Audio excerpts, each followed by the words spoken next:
What's up, everybody? Welcome to S.W.A.T MMA, where we're smoking weed and we're talking mixed martial arts. My name's Jarrod. I'm here with Paul. What up? We're coming to you from the fight capital of the world, Las Vegas, Nevada. This is episode number 101, and today we're going to be talking all about the UFC Vegas card that happened last week. We're going to take a look ahead to the UFC 263 pay-per-view featuring 2 title fights at the top. We're going to look at Bellator 260, PFL Week 4, which sees the debut of boxer Clarissa Shields in MMA. And plus, we're going to get into news outside of the cage. But before we dive into all of that, grab your weed, fire it up, and let's get into the weed of the week. Smoke weed every day.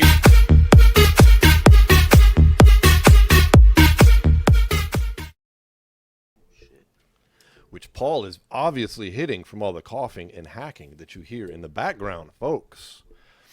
Actually, he was hitting on this PAX 3, which if you happen to be watching on YouTube, you see on the table. We got some Skittles THCA diamonds in here today. Yeah. What kind of weed did you bring with you, Paul? Got some Girl Scout cookies. The old classic. Yes, sir. Those are fat buds you brought, though. Yeah. Well, we have that. We're not really going to dive into that too much, but we also have Super Silver Haze this week, which is a classic sativa, one I'm sure most people have heard of. It was created by Greenhouse Seeds. I'd say it's probably most notable because it won the High Times Cannabis Cup 1997, 98, and 99 in a row, which was high accolades at the time, accolades. Because, you know, like today, I don't know if you've noticed, but like everybody has a fucking cannabis cup in the land of legalized weed now. But back then, it was like the one in Amsterdam where you brought your fucking weed across country to enter. That was it. It was the cannabis cup. So wins there are a bit more prestigious than when you hear about people winning awards now, in my mind, for their weed. Right. But it's good shit. It is a 3-way cross of skunk, Northern Lights, and regular haze. That's what's up. Yes, sir. I'm going to turn this off. Are you good on this? Yeah, I'm probably good on that for All a right, little bit. I say we should. I'm going to hit this one more time. Hope whatever you're smoking out there, folks, it is delicious and hopefully legal wherever you are. All right, word. Let us go ahead and get started. You know what time it is? It's time for the weekly wrap-up.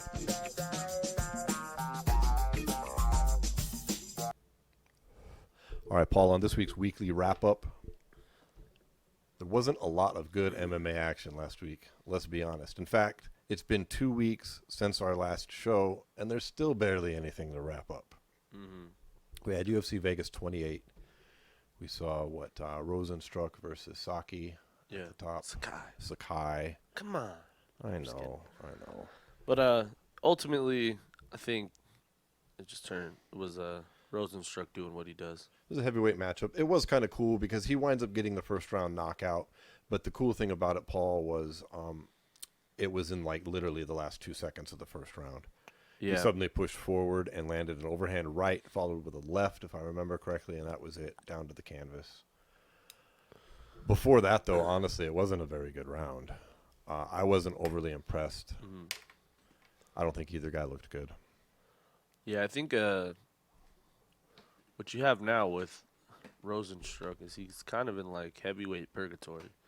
Because, like, he can beat a lot of these, like, mid-level ranking guys, like 7 to 15. Mm-hmm. But when he gets into that top 5, he has trouble, obviously, with Francis and, you know. I like that term you just used, purgatory, better than gatekeeper, because that makes a person think of somebody who's a little past their prime. Well, that's the thing is he's not. He's very fresh. He's still a fresh face in the division. And this is heavyweight. He's still a contender. He's fought some of the big names already, and yeah. He seems to lose in those fights. Yeah. And he's had some big wins too, though. That's the thing. He's had some bigger wins than people thought he had in him. But ultimately, like he loses to the champ already, so that puts him in a weird spot because it's like. And he's not getting that shot anytime soon. We know we're still dealing with the Lewis Stipe Jones circle there, where nothing is finalized whatsoever. That's the thing is like that's why I feel like heavyweight is kind of like everyone who's in 5 and down is ultimately in like purgatory right now because all of them Yeah. doesn't matter really what they do.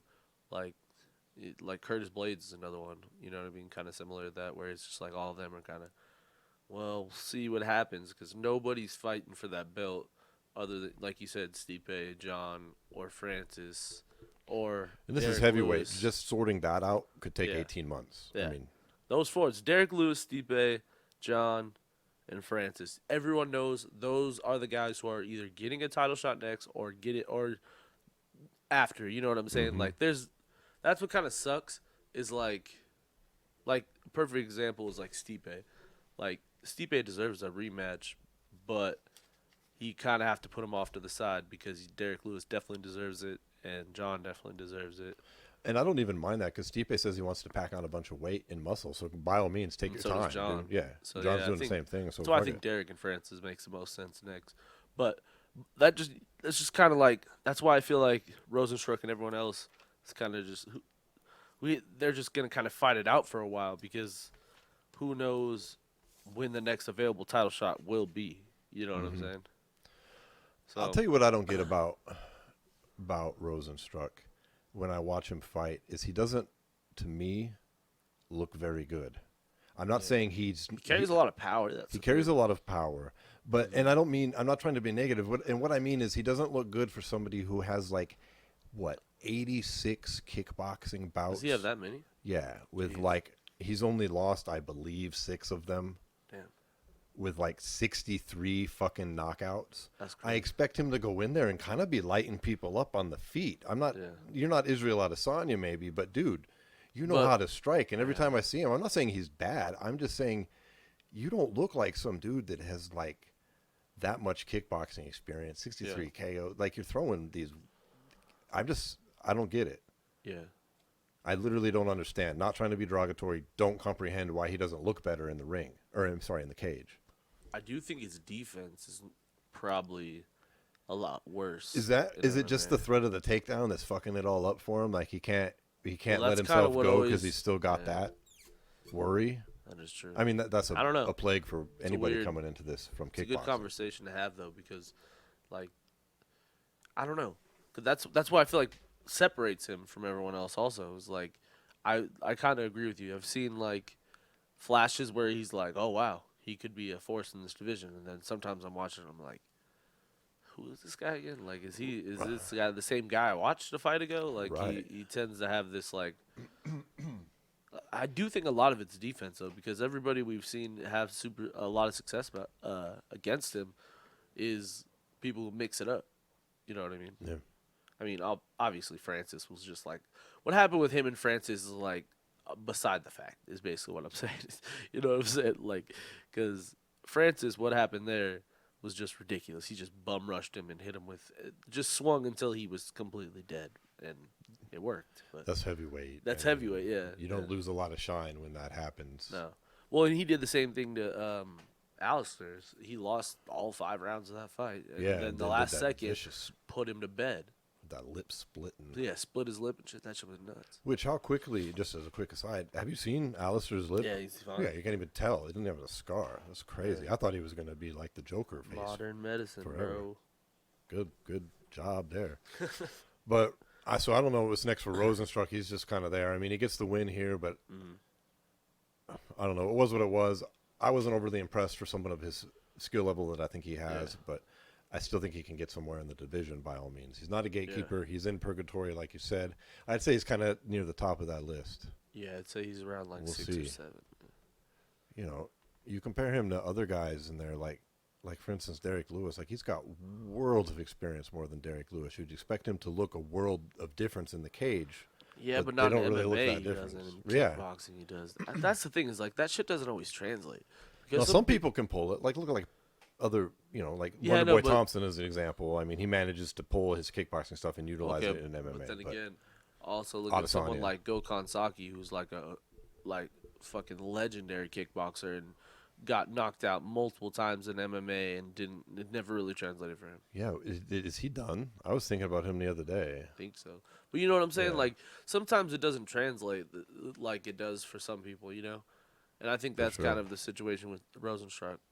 He's only got, 12 fights. He still has time to pull it together. I think he might even have less than that, but yeah. We'll see. And then also on that card, we saw Marcin Tybura. Other I think heavyweight that's 5 division. in a row for him. Yeah, Marcin Tybura. Right? 5? Yeah. Something like that. 4 or 5? He had 4 in a row going in there, Yeah. I do believe, and this He would just be beats 5. up on Walt Harris. And you cannot ignore that in the heavyweight division either, but unfortunately, he's probably going to he's definitely going to have to fight again. Yeah. Well, he's another one who's in a weird spot, too, because he's had some weird losses in the division. He's kind of been around a while, and then now it seems he's coming out of nowhere. Well, it looked like he was going to get cut, and then now he's, had this 5-fight win streak, and you're like, okay, is he going to do something with it? And, he's another guy, he didn't have a lot of fights on his record, and now he's kind of – that's one thing that I feel like in heavyweight you can do more than any other division is you can kind of – you don't see a lot of heavyweights get cut in the UFC because there's many opportunities for knockouts and crazy shit like that. That, you sometimes see heavyweights mature while they're in the UFC. Like, Stipe is a perfect example of that. Mm-hmm. You know what I mean? Stipe had some weird losses early in his career, but then you saw his game evolve in the cage as you saw him fight by fight. And that may be the case with Tybura as well. You know what I mean? I would agree 100%, man. Excuse me, I would agree 100%. I think that heavyweight is unique in that way because most men that size go into other sports. Yeah.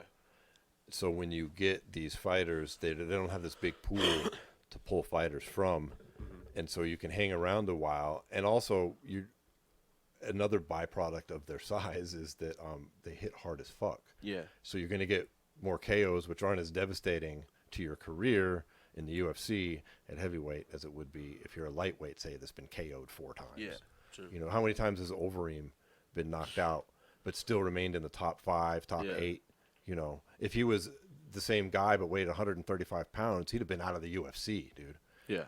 It's just the way the heavyweight is unique like that. But on the flip side of that, we had fucking Walt Harris, man. Dude. I feel 3 losses bad in a row. for him. I'm not going to lie. I mean, he's coming off this terrible tragedy, which I hate to bring up, but how can he not just look at it? And then his fucking career is spiraled down for shit now, too. Yeah. 3 in a row. His record's down to 13-10, bro. Yeah, it's rough. It's rough, and he's a decent fighter. Yeah. But I thought another he one, could though. have won this fight. Yeah, but, he's another man. one, though. He's another one where he's kind of – we've seen his career play out in the UFC kind of. You know what I mean? Yeah. And he's evolving. He's been, unfortunately, on the wrong end of things. Yeah. Well, and he's as had with the flashes, losses. though. That's the thing. He's had flashes where you thought, holy shit, he's a real, he's a real contender. But then he always seems like every time he gets, the big shot, he comes And how up much short. of that can you lay at, some personal issues going on? I mean, he lost to, I don't know, I'm looking at his career right now. I mean, he's got decent wins, man. Yeah. But then he just went on this streak where he lost 3 in by a row. armbar to Verdum. Then he lost to Mark Goodbeer. He was disqualified But that illegal kick, which is some bullshit. I don't really count that fucking Fabricio Yeah. fight, though. Remember, that was on 5 Yeah, hours notice. Yeah, he took that really short. That's hard, but I mean, it's still a loss on his record. Yeah. Remember know. that fight was only 45 seconds. Then he gets a TKO over that Daniel Spitz dude. I don't even remember him. The no contest with Orlovsky. He beats Alessi Olenek, Sergey Spivak. Then he loses Overeem, Volkov, and now Tybura. Yeah. All by TKO. Yeah, it's tough. So, I mean, it's heavyweight. He'll probably get one more chance. Well, yeah, he'll still get chances. I just think it's unfortunate. It is rough. Dude could use a win. I was really rooting for him to get it. Yeah. As for the rest of that fight card, I mean, there wasn't a whole lot to talk about, is there, Paul? I mean, I guess there's one more fight. It was Santiago Ponzinibbio finally got back on track since his crazy, staph infection. Where his, blood was, poisonous and shit, I guess. Yeah, he looked pretty good down, back at 170. Or not back at the weight class, but Back that was since, the weight, yeah, the division, yeah. the division he's in. Because he had that knockout loss in his first fight back. And then now, like, I mean, that wasn't like, I don't know. I He thought gets it was the I thought it was a decision. pretty competitive fight. People were calling it fight of the year. I wasn't. I mean, it was a good fight, but I'm not on board with fight of the year contender. And Baeza, that's a good fight for him because that's a bigger name, and he's still a young guy. And I think that was his first loss. And he did well. I mean, he won the first round, and then Santiago came out in the second and third, and took it over. He had a nice jab, dude. He was jabbing a lot, Yeah, which I'd love to see. He's the one who had that war with Matt Brown, also. Yeah. Baeza. He's from the Contender Series. Yeah. That kid's got talent. He's got a future. I'll give it up to Santiago. I was talking shit on Twitter beforehand. I've talked shit about him on the podcast with his eye pokes and shit. Yeah. And I was like, let's see if this motherfucker can get through a fight without poking this dude. And he did. Dude, he looked good. He jabbed a lot, which I really love. And that jab was a big difference for him. I mean, he was double and triple jabbing. It was nice to see. Yeah. He's always had pretty good striking. Yeah, he looked good. That was a nice win. But yeah, that's crazy. That, Diversity. like his fucking that shit that happened to him.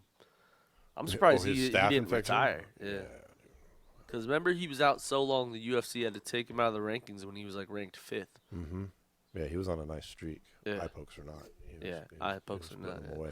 That's questionable with eye pokes, but yeah, for sure. He was in 5th in the division, though. But yeah, good for him. But I think that about wraps up UFC Vegas 28 or whatever, 228. Yeah, not a lot going on there for the weekly wrap up. There was some other things that took place. How about the Ultimate Fighter? Let's keep it with the pretty good stuff. We saw the return of the Ultimate Fighter here. So Ortega's teammate, who I'm sorry I can't remember his name right now, get the win. Yep. I don't put a lot of stock in Well, it's funny. whose team and whose picks, but Yeah. you kind of have true. a bit of a connection to this. Oh show, yeah, don't my you? one of the guys I wrestled with in high school, his name's Ryder Newman. He was the first pick by Volkanovski. Nice. Yeah, he's fucking good. He has like a pretty extensive wrestling background, obviously. Give me that torch over there, will you? I'm gonna fire this other joint up, and we don't have a lighter. So He we're gonna wrestled use the D1 and Dabbery shit. torch. He was when he was like 16 or 17, he got second at Fargo, which is like the biggest tournament in That's the in nation. North Dakota, I presume. Yeah. Which is pretty nuts. And How long ago were you wrestling with him, or in I school with him? worked like fucking long time ago. He's a couple years older than me now, I think. But he's a hella cool dude.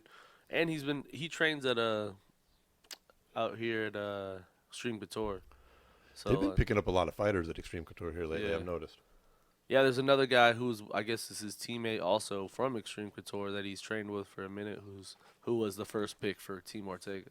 So Okay, they're making obviously a little bit they of a know those comeback, guys. or not comeback, but it just seems like they've been flying under the radar as a gym lately. Couture. Yeah, supposedly, man, from the episode, they did a lot more like backstory on a lot of the guys in the episode, and every single guy generally, like, I think there was like 4 or 5 of them, all have D1 wrestling backgrounds. Nice.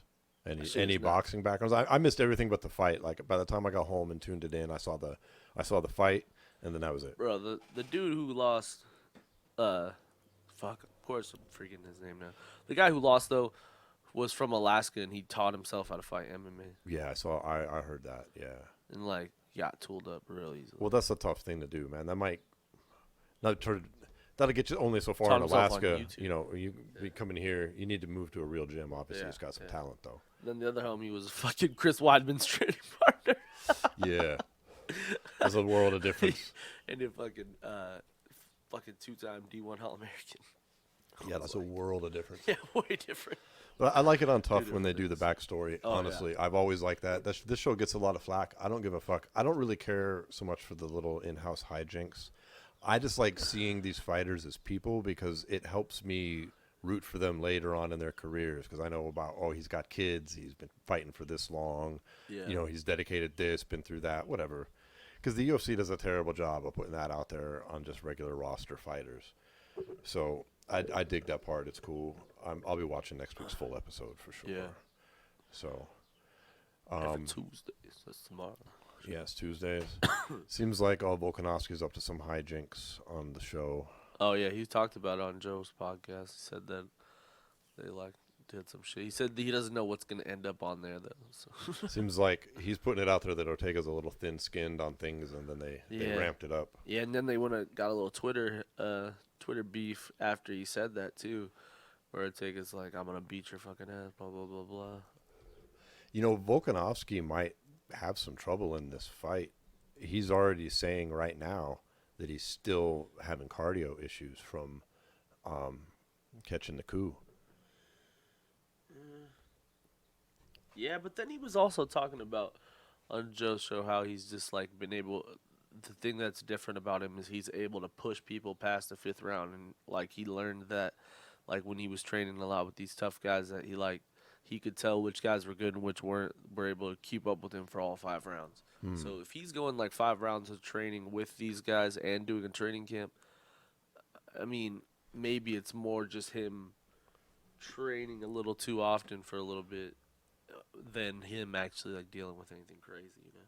Because that's what both the guys were talking about. Is like they were doing their camp and training these guys back to back, like switching off. So like when Volkanovski was in training the guys, Ortega was at the PI training for the camp, and then and vice versa. So like both guys, because like that fight's supposedly coming pretty soon. So I think it's August 21st. So he's still got a little more time to get over if he has any lingering issues with his stamina. He's still got some time to get over it. So Hopefully. maybe he was just going a little too much. You know what I mean? That could very well be. Double training sessions and shit a day and shit. Well, that about wraps on the weekly wrap up the MMA, and there is something that happened in the world of combat sports this past Sunday that we do have to kind of talk about. I feel we talked a little bit about it before the lead up, and that is the pay-per-view Showtime exhibition bout between Floyd Mayweather and Logan Paul. And let's just stress to everybody listening right now, because you already know this event has happened. This was an exhibition. There is no winner. It was not real. It was as real as some fucking sparring you see in the gym. That was a WWE match. Just about, bro. Floyd toyed with that fool. And then toyed with him, knocked him out, and held him up, and then fucking... and then laid off the gas and played with his food. Let him survive. If you don't know what we're talking about, there's clips of it. You can see Floyd fucking cleans him. He fucking appears to knock out Logan Paul, who then falls into him, and Floyd literally holds him up, kind of shifts his weight underneath him because he's so much smaller, it was easy to do, and then props him back up till he comes to again. I don't know how else you would describe that video. How else would you describe it? I mean, that'd be a pretty odd coincidence if that wasn't it. I knew that was going to happen, though. Like, come on. Like, I mean, this was such a joke to me, and I put this out on Twitter too. Yeah. I mean, and I know he cut to get down to below 190. Those ridiculous rules. Floyd couldn't weigh over 160, and he couldn't be over 190. Why would you care what Floyd weighs? Yeah, no. Floyd will never. I got to have at least a 34-pound weight advantage over him. That's retarded. I'm sorry. That's just the whole thing was disgusting. Yeah. And because Logan Paul, he can't even punch. Yeah. And that's not me talking shit. These are literal facts. Dude. Yeah. Like, go look at him hitting pads. Just look at the uppercuts. Those are not how you throw uppercuts, dude. He was throwing arm punches. Arm punches are not how a boxer fucking throws a punch. Yeah, no. And anybody who's listening that knows combat sports and boxing knows what we're saying here. I don't know. I mean, kudos to Floyd, I guess, for finding a way to fucking make money. I don't know. You couldn't even take that fool out of there. I'm sorry. It was terrible. He was gassed. He didn't know what he was doing. He looked bad. No idea how to punch. Yeah. Floyd should have KO'd him. That fucking that flurry he threw at the end of the first round was so cringy. He like emptied the tank too. Oh my god! And it was the form was terrible. Then Floyd's laughing at him. It was like a tough man flurry. Yeah. I mean, seriously, it was embarrassing. Yeah. It's embarrassing for Floyd. I guess he don't care because he got some 20 mil he's saying already. Yeah. It's unbelievable to me, just from the sporting aspect. Anybody who bought that card, I'm sorry, Hey, I'm gonna clown the hair you. transplant's coming in nice for him though. Dude, Floyd is. He's not just a member of the Hair Club for Men. He's the new owner. Yeah. On the sly, Floyd bought that shit up. He's like, look at my hair, bitches. You thought I was bald. You were bald. We know it. But anyways, Floyd went straight. That to shit it, was though. a joke. Floyd says he's done with the exhibition bouts, and he should, because he should be embarrassed he didn't But put yet that he kid called away. Connor out. I know Ellerby and him were talking about it before the fight too. Sad thing is, Connor would be a fool not to take it. I mean, that's probably another $50 million for Connor minimum. Yeah. You know, he'd be a fool not to take it, and I'm not saying I want to see it. I mean, we were talking about it So much more earlier in legit the week. than that We shit last night, though. The question, would it be a real boxing fight? I mean, the first one was real. It wasn't an exhibition. That's how Floyd true, got yeah. to 50-0. He Yeah. was 49-1 going in there. Like, they fucked up on that Showtime broadcast. They said his last boxing win came against Berto in 2017. No, it didn't. That made him 49-0 there. Yeah. He got to 50-0 by beating Connor. That Yeah. was a sanctioned bout. Yeah. Fucking true. don't. Like, there were some motherfuckers on it was MMA Mania, I think, that were trying to just throw mad shade at Connor over the Logan Paul fight. Because, like, in retrospect, now look how shitty did Connor do, because Floyd obviously carried him. Like, no, that's a different scenario. That's a whole different scenario. Whole different game, bro. Whole different game because no, you can't say that because there's so That's many absurd. guys who have been knocked out by Floyd or had like got TKO'd and shit like that. So you're trying to say fucking Logan Paul is better than like fucking Oscar De La Hoya? Like I know. no fucking That's way. absurd. It's It's a a stupid whole logic. different game. Yeah, no, shut That's just the hate. fuck That's up. just hate shining through in an article. Whatever, it's your site. Write whatever you want. But, Yeah, it's fucking nuts. so, Yeah, it's stupid. I mean, we had Chad Ochocinco in an exhibition bout to open the pay-per-view. I thought he looked pretty good.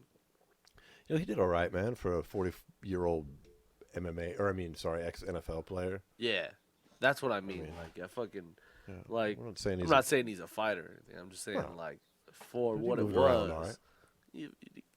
He got knocked down and got up too, like that. yeah, and he shit. kept going, man. He got some heart. He had he his had some hands down balls. the whole time. He was fucking dodging, dipping, ducking. That dude's done some bare knuckle fighting that he fought. You know, he did all right, man. Yeah. For what it was, but Yeah. it's just we're looking at a pay-per-view that cost $50, I do believe. It had 4 events, and when you go look at the results, I'm curious to see what the numbers did. when you go look at the results, 2 of them say so-and-so completed their exhibition. Floyd Mayweather and Logan Paul completed their exhibition. That's the results. Yeah. Ocho Cinco and Oh Boy completed their exhibition. Yeah. Of course, then we had Badu Jack come back, right? Yeah. Fucking knocks out a late replacement that shouldn't have been in there. I mean, that dude took that fight on like a week's notice. Good for him, but outclassed in the That's fourth what 3 in a round. row for him though. Yeah. And then Jarrett Hurd loses to an underdog in a split decision in the only real fight on the card. I can't. Yeah, Hurts kind of took a.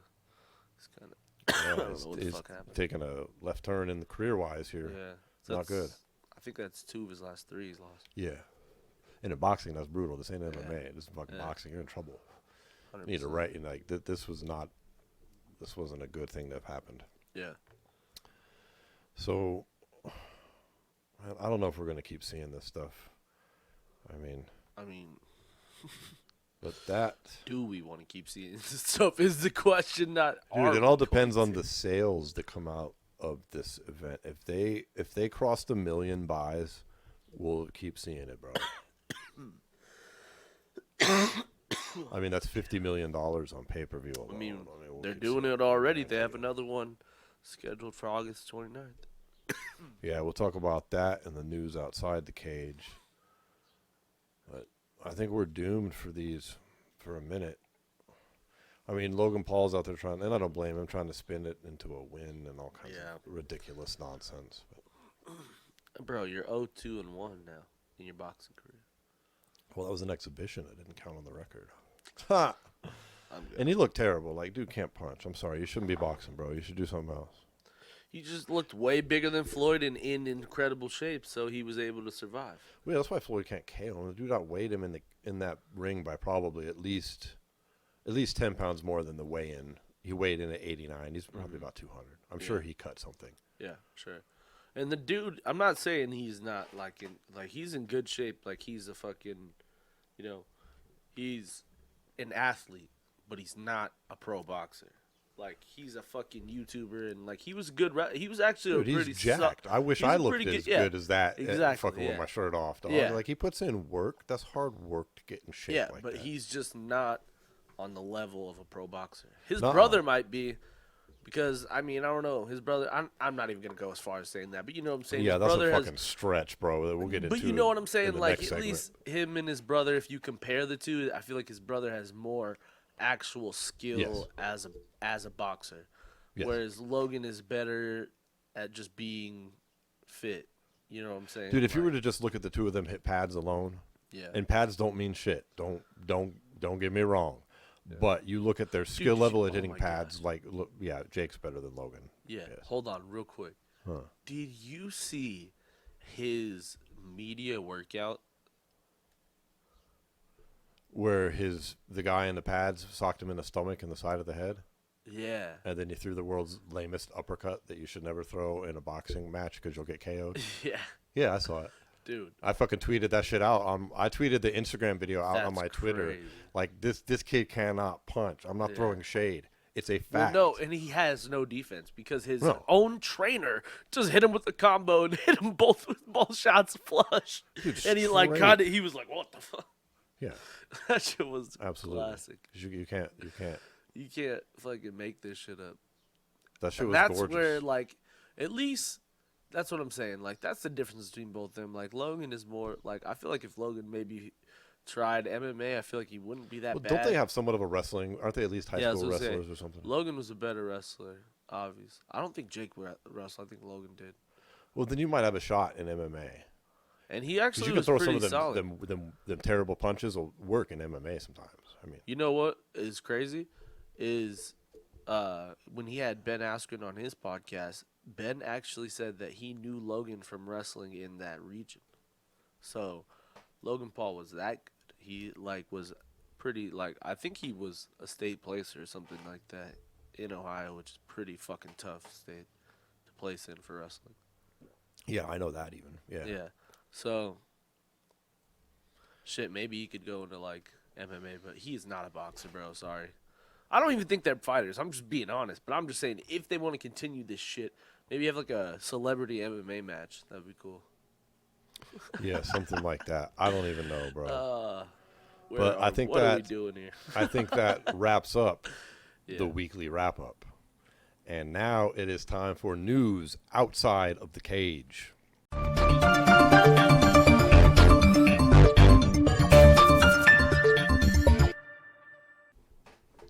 All right, bro. This week we got two main segments we're going to discuss on this. And I think that the way we should discuss this first one right here is that you should tell people listening what happened and what you think, you know. Yeah, we'll both give our because we opinion have on two it. opinions, and Yeah. your opinion is kind of on Yeah. the what Ariel is saying publicly and ESPN is saying publicly, and I have a Yeah. different opinion. So why don't you Yeah, yeah. state that, and then I'll just state what I think, and then there's no real reason to debate it because we don't know what happened, Well, and then be we'll able move to into the know. next segment. Yeah.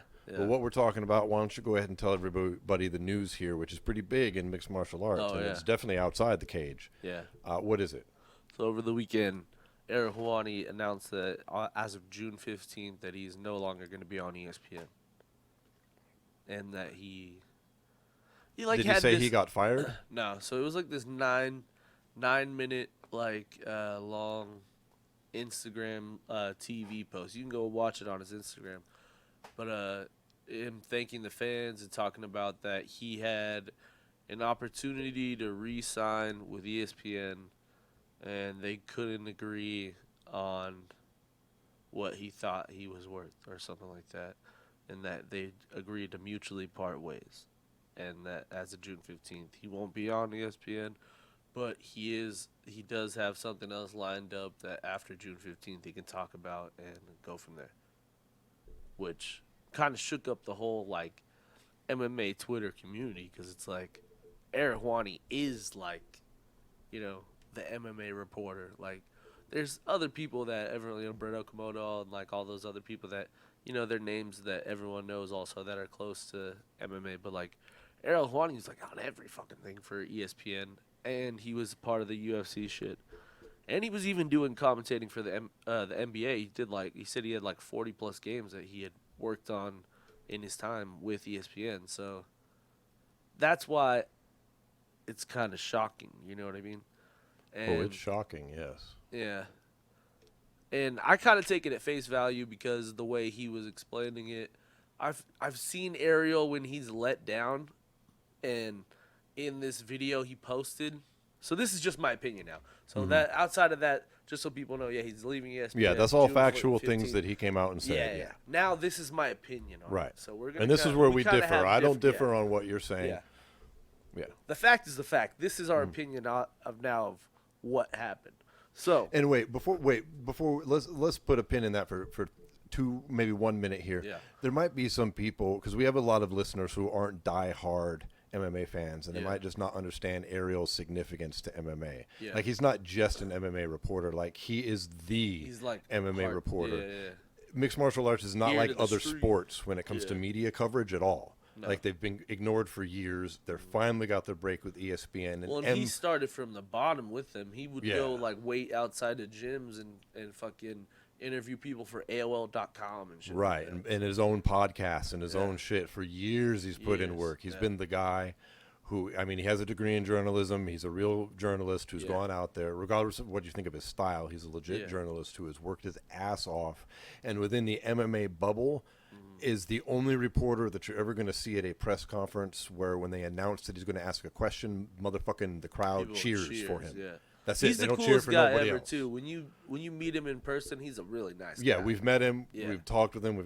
He's super cool. Yeah. So now, that's how he's like different than just like whoever their lead NBA reporter is. Like it's different in mixed martial arts with this particular guy. Yeah, I feel you. So, all right, now that we've caught any people who didn't know up to speed, let's shift back to his leaving ESPN here and to your opinion on what's happened. Okay, so I tend to agree. Like, okay, so there's kind of two ways you could look at this. I mean, did he get fired? I don't think so. Because if he had a 3-year deal with ESPN, he has the shows he has every, like shows that he had and then shows they made also, you know what I'm saying? Like, he had his own show. He had his Ariel Helwani show, and then they added DC to it. And then he had not saying they didn't want to do it. Yeah, the show with Chael. It's not saying he didn't want to do it, but remember, like, I feel like it was a passion project when he had the MMA hour, but it wasn't an hour. It was fucking, 5 hours long. And that's the podcast for those listening Yeah. that he had before his big break Exactly. onto ESPN was the Yeah. MMA Hour, which is widely recognized as the most popular MMA podcast outside ever. of Joe Rogan's Yeah. spin-off because he's Joe Rogan. Yeah. Like, his MMA ones were Yeah. bigger, but Obviously. that's different. Yeah. But Ariel, like, used to do, like, a 5-hour show. Like, he would have everybody on for the week, like, but then ESPN switched it to him having an hour, like, literally only an hour, like, once a week with 3 guests that he could have, and he would choose his 3 guests, and people would always get upset that they couldn't be on a show and stuff. So, back to what I think happened. So I think Ariel Helwani knows his worth, and ESPN came to him with a bogus deal, maybe based on what you think happened, and maybe they like go hand in hand. But I think he was offered a bogus deal. He knew he was worth more than, and he was like, like ESPN is a huge brand, but Ariel Helwani as a reporter can be like independent and start his own like, podcast, website, whatever he wants to do for a time being and make money just from doing that will possibly be more than what ESPN could give him. You know what I'm saying? Okay. Because you know what another big thing that has happened recently with ESPN is now they have this new like policy that has gone company wide where they're I guess you call it talent journalists, whatever you want to call them, can no longer go on like podcasts and other shows that are not directly affiliated with ESPN. So like it's stopped a lot of people from going on a whole lot of shows, and it's like a lot of people are actually pretty mad about it. You know what I'm saying? And so I feel like there's like a handicap from being on that big platform like ESPN that someone like Ariel doesn't really like. I feel like he probably has some pushback on. You know what I mean? Like, if it was up to Ariel, I feel like he would talk to everybody who won on every card of every weekend for fucking 5 hours a day, and people would listen. You know what I'm saying? Because he loves doing the interviews, and I feel like ESPN in the last like early on in his ESPN career, he was doing that same show, and it was good. But I feel like later on, I feel like his show got shorter and shorter and shorter, and like I don't know. I feel like they've kind of handicapped his like creative, Okay. idea of what he wanted his show to be, and maybe came to him with a bogus deal based on what you think. So go ahead and tell people what you think. Okay, well, I don't agree with any of the facts of what happened. And I don't have any information from any sources to back up what I'm about to say. It's just my opinion and the way I think that the scenario presented itself to me was that for those in the know that Dana White does not like Ariel Helwani. He fucking hates Ariel Helwani. Yeah. And they used to be cool, though. They used to be until it was all centered around UFC 200 and that Brock Lesnar fight. That Ariel broke the news early, and that really made Dana mad because he wanted that to be his great big announcement because Brock's his baby. You know, Brock was always his fucking boy. And when he got Brock to actually sign, it was a big deal. And he got super butthurt and then booted, Ariel out of the UFC, banned him, etc. Yeah. Relents later, but Ariel breaks down. It was a big deal. We're not going to need to rehash that. But in the feud, they've never been right ever since. Yeah. And there was a lot of rumors here in the past, year, 6 months, that Dana was, because everyone knew Ariel's contract was only 3 years because he's talked about it. It was coming up for renewal, that he was going to try to get him fired, that he was going to push for it. And the rumors got so loud that ESPN actually released a statement about the rumors saying that they backed Ariel 100%. His job is not on the line, et cetera, et cetera. And I think what happened is exactly what happens in major corporations in America, because that's what ESPN, the reason that crackdown, which is a real thing that you're talking about, that's because parent company Disney has ordered a crackdown. On all sorts of things, social media-wise, for their employees, ranging from Lucasfilm, and I'm sure that extends all the way down to fucking ESPN on some level. You know, it's being implemented in different degrees in different places. Yeah. Lucasfilm employees, as an aside, can't even post on Twitter without it being approved by Lucasfilm now at Disney's request. And so, there is that going on, which, Ariel's going to push back against. But I look at these things I believe what happened is Dana pushed super hard to get him fired. And they went with it, and then they did what all corporations do, like what's about to happen at Lucasfilm with Kathleen Kennedy. Yeah. It is part of the agreement, which would have been in the works for a minute, is a public spin where Ariel isn't damaged at all. His public spin is not that he got fired. It's that, dude, you're leaving on your own. We fully support you. You can spin it any way you want, but what you cannot do is talk bad about ESPN or Dana White, and Dana White won't say shit about you negative and this and everything, and you're fine and we're fine. And I believe that that's what happened to him, and it's not just because of that rumor. I also tie in the fact that having listened to Ariel for years, like we mentioned before, he's very unique in the MMA world, and MMA itself is unique in the sports world. Yeah. It didn't get coverage on major sports networks before this deal. It got a little bit on ESPN. Yeah. Like a major title fight pay-per-view, it might make the fucking bottom crawl, And then they did the deal. So, and Ariel got the deal from his fucking podcast to ESPN. And he was at ESPN right before the UFC, wasn't he? Literally right, he was it was right before. I think it was 6 months before the UFC was at ESPN. Yeah, he knew that they were coming. I mean, everyone would have known that was in the works. Yeah, and he has publicly stated that was a dream of his, a childhood dream, and he is the main face on the biggest network at the pinnacle of the sport's distribution right now too. Not only the reporting of the sport, but now ESPN also distributes the sport, and not only UFC but PFL also, and probably more in the future. Yeah. And so on top of all that, they don't just give him one show, they give him multiple shows. He had his own regular reporting stuff. He had the DC and Helwani thing. He's got the thing he does with Chael. Then, because it's his dream, they also let him report on the fucking NBA, dude, which is his bucket list stuff. Dude. Yeah. He only has been there 36 months. Yeah. And I don't believe he's going to give up the pinnacle of distribution, the pinnacle of reporting. No, I agree with his dream with the NBA over like it's not like he's signing 10-year deals here. 36-month deal in journalism is nothing, dude. You sign another 3-year deal, it's not like you're tied up forever. Yeah. Like, I don't see him giving that up to go back to what? Like any career move you make from here is backwards. No, I agree with you, but I'm just saying I think that all those things that you said there, I think influenced them to come at him with some bogus bullshit deal that is beneath him in not fire him, but kind of force him to fire himself. Well, you don't think Dana has that kind of pull, right? I think he does have Disney that kind of pull. Disney is such a fucking huge corporation, though. Dana White is but he doesn't have to go to the head of Disney to get Ariel fired. But just even ESPN. That's what I'm saying, not Disney, but you know what I'm saying. ESPN. ESPN, I didn't mean to say Disney. I mean ESPN because they are such a huge distribution network for fucking all sports. Dana is even a blip on their radar as far as people that could contact ESPN and get something done.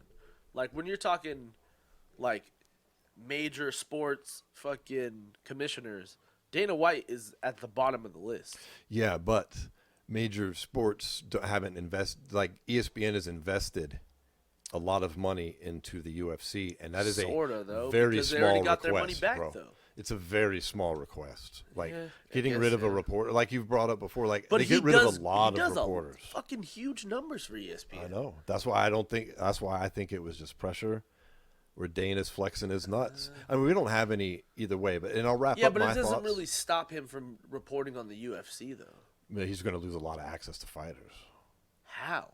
Because Dana will limit it. It's just management, though. And Dana will tell guys like Ali Abdulaziz, don't let fucking him on there. With Ali anyway. Yeah, so he's already lost a big hunk right there. I'm just saying, you know how Dana is with vendettas, dude. I guess.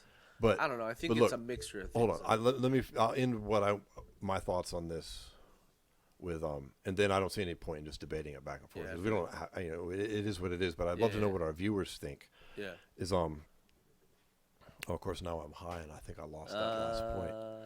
Well, like I said, it's a step backwards. Oh yeah, I was going to wrap it up with this. Every move that has been made, while it also could be sincere, like you say, it is also textbook what happens when the scenario I'm laying out that for whatever reason a corporation has decided that they're going to part ways amicably and publicly with somebody, but you got to go. Yeah. But part of the deal is, dude, we'll be nice. You be nice. It's going to be your career move. It happens all the time in corporate America where everybody is kind of like, did he get fired? Well, not really, but yeah.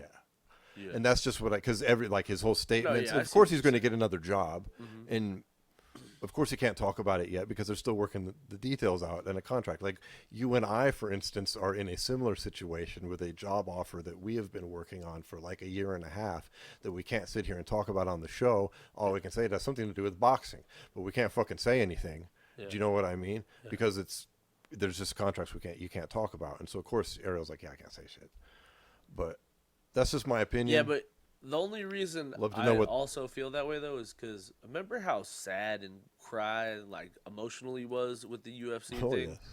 And he was not emotional at all in the video he posted. Well, he'd have had some time to get over this. I mean, wouldn't have been like, hey, Ariel. The things he was going in great detail of his whole ESPN career, and he did the same thing in that interview where he was sobbing and stuff. And I just felt like he seemed a lot more composed and a lot more shit happens. You know what I mean? I guess we'll save this joint for a little bit longer. But yeah, I don't know. It's a huge thing either way. Yeah. I'd love to know, and I'm sure you would too, what our listeners think. I'm sure he's going to release some kind of statement after he's cleared past ESPN, because that's what ends up happening. With not if he signed a mutual agreement not to speak about it. Yeah, but he might talk about it, but not say anything negative. No, because there's that's plenty. Just how that shit works. There's plenty of no, but hold on. There's plenty of ESPN employees who have recently been fired from ESPN, who have been there for years, like Mike Golick and stuff like that, who were dealt similar, being fired, and they had multiple shows that they got taken off of and stuff like that, and they were fired, and there was no mutual agreement to not talk about it, and they're way that's just where I think it's Ariel in the sports world. That's still apples and oranges in my mind, because you're talking about NFL stuff and comparing that to MMA, which is in a completely different scenario of its distribution, of its growth as a sport, and of its who's reporting on it. It's like there's a fucking billion guys that would kill to be an NFL reporter. Yeah. They'd fucking kill to be Mike Golick. You think there's that many people killing to be fucking Ariel Helwani? I mean, you and I might be. Yeah. We're fucking sitting here doing a podcast. We're like, of course. But I mean, in the scope of like sports journalism. Yeah, I just don't know if there would be like, I feel like there's a don't talk about it while you're under contract, but once you're out of contract, I think he's going to talk about what happened. We'll see. I think if he doesn't, it points even more to Dana's shit because Dana would be like that. But let's wrap that because we can go back and forth forever. There's one other subject here in our news outside the cage, which is what, Paul? We've got the next fight for your champion, Jake Paul. My champ. Oh my God. Your boy. He's fighting Tyron. Tyron Woodley on August 29th, and I think Boxing. This is a fucking sanctioned terrible boxing idea. match. I think Tyron's gonna fucking sleep this fool. Why do you think that? He's training with Andre Ward for this fight, and Tyron is just better than Jake Paul is ever gonna face in any kind of striking situation. I think that he is a better striker. Yeah. If you were in a street fight and it was striking only, Yeah. Woodley might fuck him up. But He's training with Andre Ward, though. I like that. is he a better boxer? I mean, he's a wrestler. Yeah. Who has got a good He's got overhand hands, right, and he's a decent counterpuncher. But He's let's got a look lot at of his. knockouts in his career. He's got 7, which ain't as many as you would He's only think. has like fucking, what, 18, 19 fights in his whole career? Yeah. So that is quite a few. He hasn't knocked anybody out since Robbie Lawler. Yeah. He's rocked people since then, though. I don't know if that overhand right is enough to beat Jake Paul. You better hope it is. You're drinking the Kool-Aid, bro. No, I'm actually worried. You're drinking the fucking Kool-Aid. No, let's be real. He's a 39-year-old wrestler who hasn't won a fight in like 15. He hasn't won a round in like 16 rounds of MMA. But what was he hasn't had a before knockout that, in though? like 5 years. He hasn't had a knockout in like 5 years. I'm just being real. Those are all facts. And he's going against the guy who's half his age who actually is training boxing. He's not a boxer. He doesn't have a When was the boxing Till match. He wasn't a Golden Gloves champ. He's got nothing in the way of boxing. He's a good puncher in MMA. Yeah. Not debating that. Yeah. His KO ratio is okay for MMA. Yeah. Because some of his KOs are from leg strikes as well. Yeah, well, he also pretty much KO'd Darren Till. I'm just worried. I'm not drinking the Kool-Aid. What it is I'm You're slightly drinking the concerned fucking that Kool-Aid, Jake bro. fucking befuddled everybody again and bamboozled everybody and picked somebody else he's got a decent chance against. I hope that ain't true. Please, I don't think Woodley, he has a fucking decent chin. kill this motherfucker. Woodley's got a good chin, though. That's yes. one difference. Is Woodley I don't give a fuck about the last 5 rounds or 15, 20 rounds. Luca is the only one who TKO'd him, and he TKO'd him. He was still like he just, they Those stopped the diamonds. fight. But in those 15 rounds that we watched him lose before our eyes, before he was out of the UFC, he took big shots and kept fighting the whole time. He did that. I really hope he wins because that could put an end to this nonsense. I mean, obviously, Paul's a little scared about that possibility because it came out that he requested an immediate rematch clause, which is a first in his tiny little fight career here. Yeah, that's what I was going to say. It was a 2-fight deal possible. Yeah, Woodley doesn't get the instant rematch, but if Paul loses, he does. Which is smart because if he loses, his stock goes way the fuck down. And he at least why would he guarantees want to himself. fight Woodley again, though? He would if he lost once, he's going to lose twice. That's what I would figure too. But maybe he figures it's one more payday he can cash, even though it would be a diminished one. I don't think that's the problem. Like last night, Logan Paul's stock is done in the boxing world. His brother, Logan's toast. He's you done. You can't get enough. So serious Jake, fight. if you go in here and you lose to Tyron, That's a big hit. that's a pretty big hit. He's got one more after that. It's kind of like Well, I mean, I see that's why I'd want the rematch because he can get at least another couple million. He can milk another couple million bucks out of his fans for that.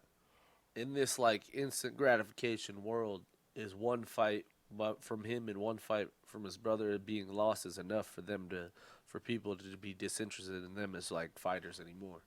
You know what I mean? People are, for one thing is like, for as much as they're loved, they're like very polarizing people. They you either love them or you fucking hate those dudes. And Yeah. if they both lose back to back, people are gonna be like more like, dude, why are you guys doing this? You got so much money, blah blah blah blah.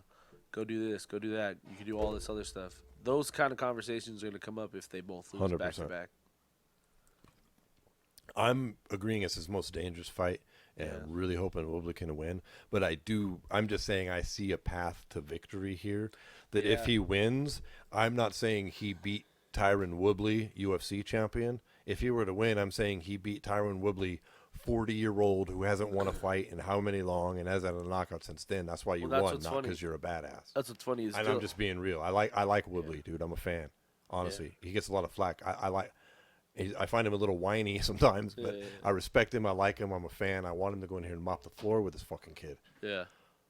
Well, yeah, I guess so. But I do see a path there. Yeah.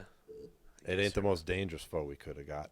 I mean, look, Tommy Fury fought this last weekend. Tommy Fury fucking tooled him up, man.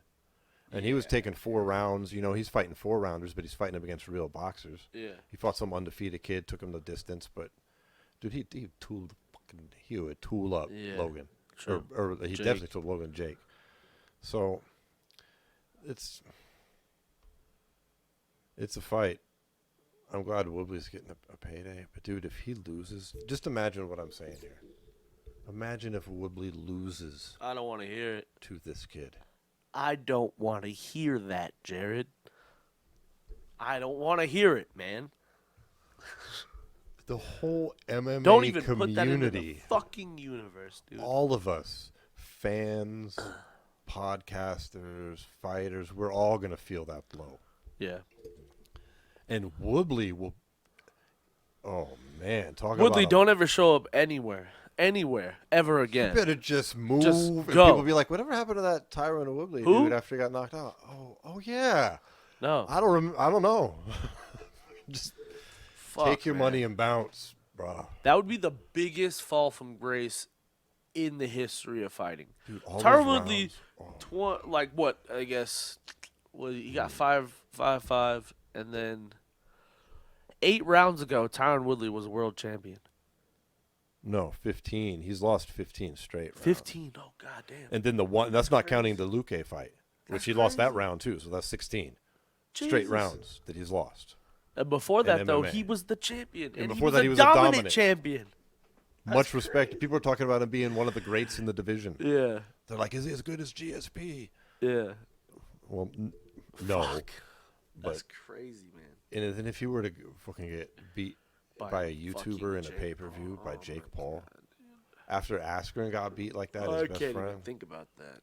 That's crazy. Dude. He was originally going to box his trainer, though, so I do think that Woodley's believes in his hands. I hope so. I really hope he's been putting in that work. Yeah. We'll see. We'll see, man. Wow. All right, well, that wraps up our news outside the cage segment, doesn't it? Yep. And that means it is time to see what's in the cards for next week. Yep.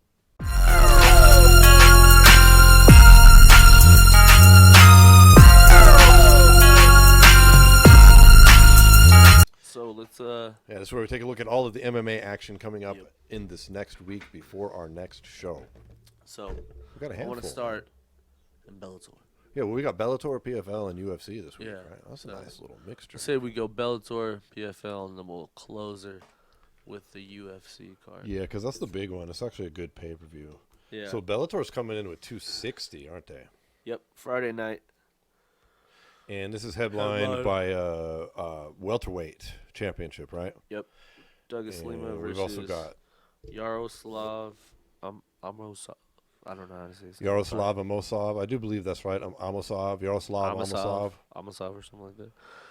We've got Paul Daly on the card. Yep. We've got Aaron Pico coming back again on the card.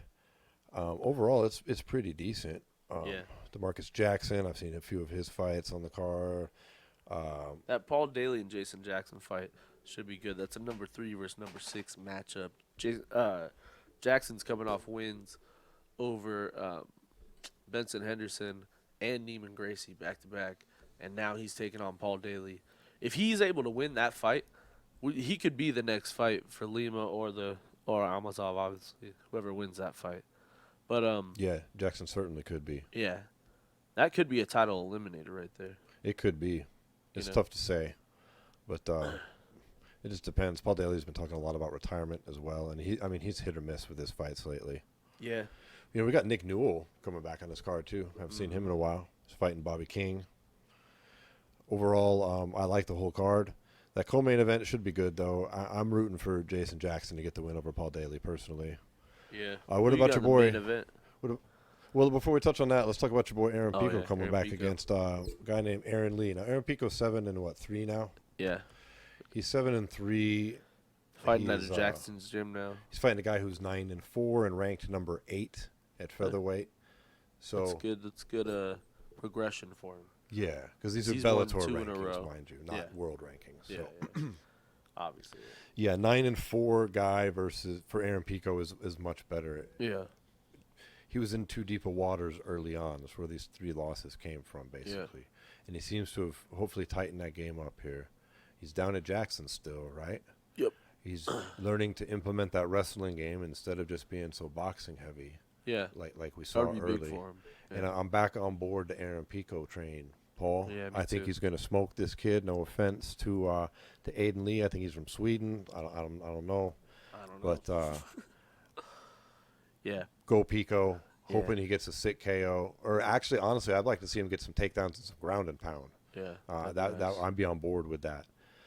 But then you brought up of course, the main event. Now, some of our listeners who don't follow Bellator, they may or may not have heard of Douglas Lima. He's decently well known. Yeah. He's got a brother in the UFC. Multiple time Bellator champ, right? Yeah. I believe he's a 2-time Bellator champ. 2-time, maybe 3-time actually. Yeah, he's 32-8. I mean, Yep. he's very good.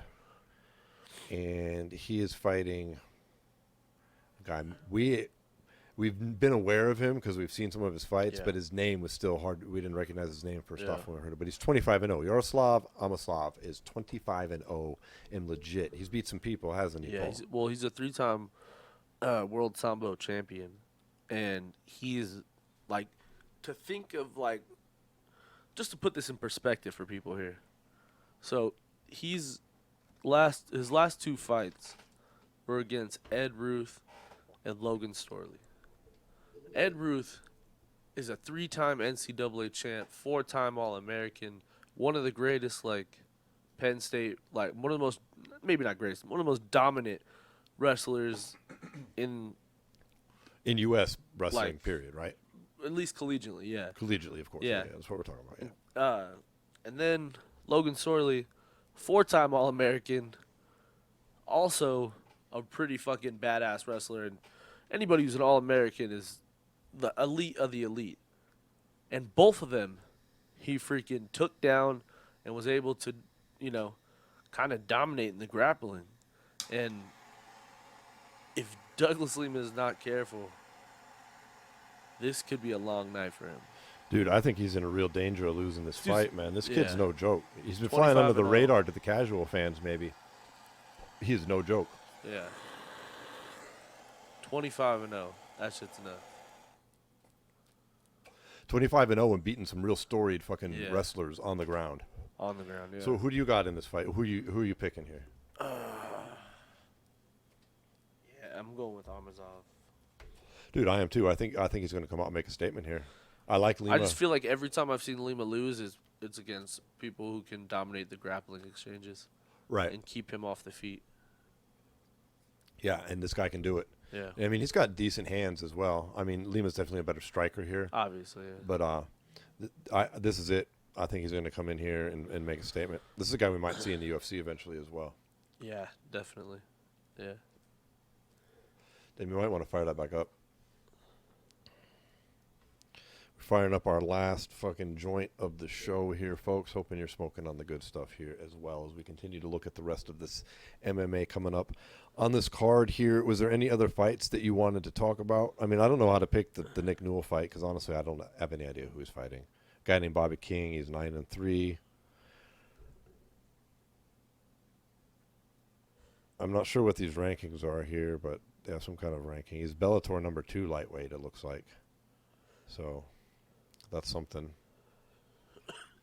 Newell's not ranked in Bellator at the moment. Maybe he's a short notice replacement or something. It could be. Well, let's move on. Let's talk a little bit about the PFL. Well, the PFL is exciting this week, the Professional Fighters League. You know, this is week 4 of their tournament format, and we've got some notable names coming up on this card, but the most has got to be the debut of multiple world boxing champion Clarissa Shields. Yep. Showing her up for the first time in mixed martial arts. This is it. No amateur, no nothing. She's made the transition. She's been at the aforementioned Jackson's gym. What do you think? This is her time. I think she's going to knock her out just on the feet. Well, she's fighting a woman who's got a decent amount of fights. She's got 9 MMA fights. Yeah. Okay, so she's fighting somebody with experience. Her record, I do believe, is 3-6, okay? Look, I think that's the perfect matchup for an 0-0 fighter who's never fought in mixed martial arts. And she's going to be a bit of a sacrificial lamb, most likely. Yeah. Because if Clarissa can just keep it standing, she's going to tool her the fuck up on the feet. Right? I mean, it's just... I've given up on that. You giving up on it? I've given up on it. It's I know, I sideways. misplaced the lighter. We got to use the torch. Why don't you pass that torch back over to me real quick? This thing is too intense. Okay, so we're both picking Clarissa Shields to win her debut. Yeah. Me too. You know, I hope so. I mean, the fan in me definitely wants her to win. I'd like her I to think it's pretty much set keep up right for on winning, but if it'd she be doesn't win shocking. this fight, it would be kind of rude. It would be shocking. Well, the round of the lightweight tournament is continuing now as well, right? With Yeah. Anthony Pettis Yep. coming back after a loss. And he is fighting a guy named Alexander Martinez, yeah. So, your thoughts on this matchup here? The guy he's fighting is 8-0, 1-0 in his PFL career. So, he's obviously got some promise. There's got to be a mistake on his height. I mean, they got him down as 6'6" on this website I'm looking at. Yeah. And I know that this guy's not 6'6". So, I mean, their reach is equal. I mean, Pettis is the favorite here. You can see he's got him at 6'6". Oh, that's crazy. So, yeah, he's 1-0 this season in the PFL.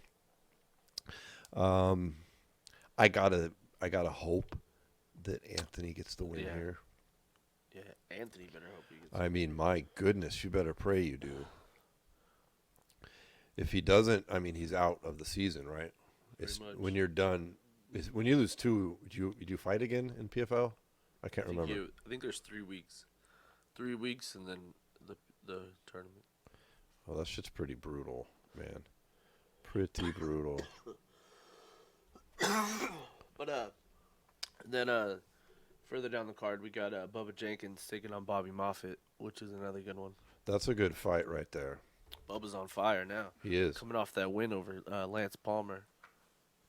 Yeah, Lance Palmer, 2-time champ over here in PFL. 30-27. Yeah, and it was a dominant performance over Lance.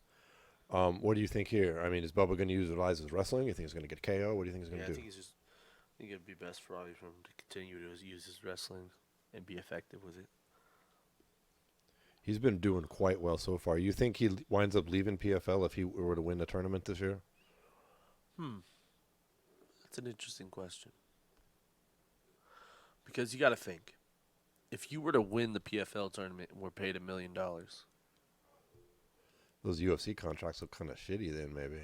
You know what I'm saying? Like, if you knew you had the talent to win that tournament again, Why would you not? Especially because let's talk about that $1 million for a minute. It's not like you win and there's $1 million in your bank account.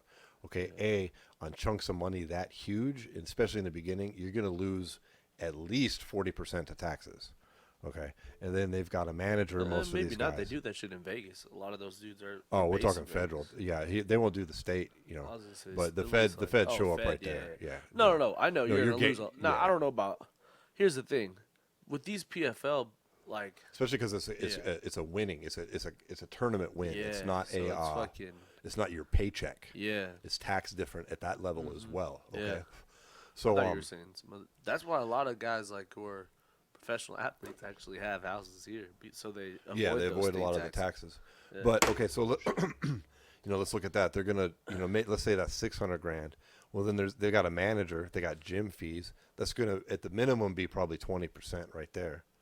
Okay. Now you're down to like $400,000. Yeah, if you can win another mil that easy, it sounds a lot more. It's not like you're set for life with this $1 million win. Yeah. All said and done, they got maybe 350 to 450, I estimate. All right. So, yeah, I see why guys like Lance Palmer stick around if they think they can win it again. Absolutely. But yeah, that's why I don't know. It would just depend because the UFC. Here's the thing, with the UFC is like you have to have this internal conversation with yourself, whereas it's fame versus like. There's a stock in your name if you fight in the UFC. Yes. You know what I'm saying? The prestige Like, is there. Yeah, you can be the PFL champion for 5 years in a row and be a pretty solidly wealthy like fighter, right? Mm-hmm. But the thing is when you go to the UFC and let's say you fought, okay, let's just use this for example. If you fought in 3 PFL championship fights or you fought in 3 UFC championship fights, you may be making like a slightly more in the PFL, but Right. the stock in your name and a person like of what you can sell yourself past fighting is so much different if you're nobody fought knows who for you a are UFC still. belt for Yeah, 3 times. 100%. You know what I'm saying? Nobody knows who Lance Palmer is, bro. Yeah, unfortunately, he's Bro, really dope. I bet you half the people listening to this show don't know who Lance Palmer is. Yeah, he's sick as fuck too.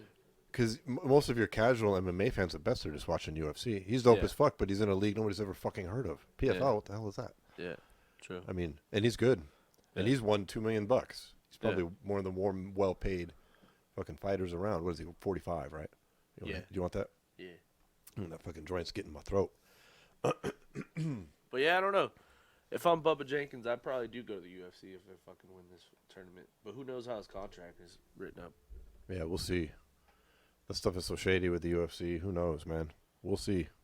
But I'm looking forward to that fight. What else is on that card that's standing out to you? Yeah. Oh, my bad. Oh, no, we're good. That's the Girl Scout cookie cough right there. We got Oliver Aubin-Mercier versus Marcin Hughes. I forgot those guys even went to the UFC. I mean, the PFL. Yeah, They're both me too. just left Both the UFC. pretty high level guys. Yeah, they are. It should be a really good fight. That's a kick the card, or not kick the card off, but it's pretty early on the card. Marcin has some really good submissions. Yeah, Like, he's pretty slick. yeah. Oban, he's all right on the feet. Mm-hmm. He mixes it up well. He's dope. Yeah, I like that fight. I like Heath though. I think healed or however the fuck you say it. Marcin held, healed, I don't know, held. I don't know. but I know it's Marcin, I think. he's tough though. Mhm. He kind of was one of those guys who he was a Bellator champion, came to the UFC, had a lot of people, talking about him coming in, and got lost some tough decisions. Yeah. Bellator champions sometimes get thrown to the wolves in the UFC on purpose because Dana wants to. I swear to God, I think he roots against them sometimes Yeah, because he wants to prove they can't hang in the UFC. yeah, He's petty like that, as we were discussing earlier. yeah, I mean, that's just Dana. yeah. True, but that should be a really high level fight, I think. Look, PFL's coming together, man. I was not on board with them when they rebranded. I liked the concept of the World Series of Fighting. I enjoyed some of the fights that they put on. I didn't like all the shadiness behind the scenes that seemed to just, Yeah. whether Well, it was it's like one true of or those- not, that just yeah. seemed to be there. It was just like one of those things that was like during it nobody knew, but now like in retrospect everyone's like, damn, that was some shady shit. Kind of like Yeah. Pride. People like in the at the time Pride was the shit, but now like when people kind of look back on Pride, it's like it was the shit. The fights were the shit, but there was definitely some shady ass shit going on in the background and shit. They're like telling fighters to take roids and shit. But you know what I Yeah, mean? absolutely. That stuff like that. And so I don't ever think of that when I think of World Series of Fighting. I think of, Justin Gaethje and shit like that. So, That's mainly who I think of when I think of WSOF is Justin Gaethje. Yeah, absolutely. That wraps PFL Week 4, I'd say. But Yeah. it's been an exciting thing. Check it out. If you're not watching it, they do air on ESPN. It's on what, ESPN Plus? I think it's on actual ESPN, like Regular ESPN, ESPN. 2 on Wednesday night, I think, Thursday. something I've like tried to tune in a few times. It's cool. I like the way they keep punch count stats Yeah. live on screen. They have leg reach and everything, too. That's kinda Yeah, cool. leg reach is nice. I like that as well. Yeah. So it's cool. They're doing some things to keep an eye on, Uh-huh. and they got good fighters over there. Yeah. So let's talk about the big dog this weekend, though. Here, as we come to a close of the show, this will take a minute though because it's actually a good card, and this is Yeah. UFC 263, Yep. which is a pay-per-view with a live crowd And a lot of rematches. and a lot of rematches. It's headlined by 2 title fights and 3 5-round fights, Yep. which is a very first in the UFC. But we'll get to the top of the card. Yeah. It has some pretty decent fights on the undercard as well, which we've picked out a few of our favorites to discuss here on the show. The first one being Paul. Well, let's just start from the bottom, I think. Yeah. It's probably best. So, you got Paul Craig taking on Jamal Hill. It's a tough light heavyweight fight. Two guys who have they're at that 14-15. I feel like those are always the best scraps. Like that 14-15 fight. Because both guys are even if they win that fight, who knows where they go as far as the rankings, but like I feel like those bottom of the rankings fight, those guys are always the most hungry. You know what I mean? So I think they always create the best fights. Paul Craig is a good fighter. Yeah. He's entertaining. I mean, I like him at the weigh-ins. He does the whole face painting thing and the whole Scotsman fucking thing. Yeah. I think his accent is hilariously awesome.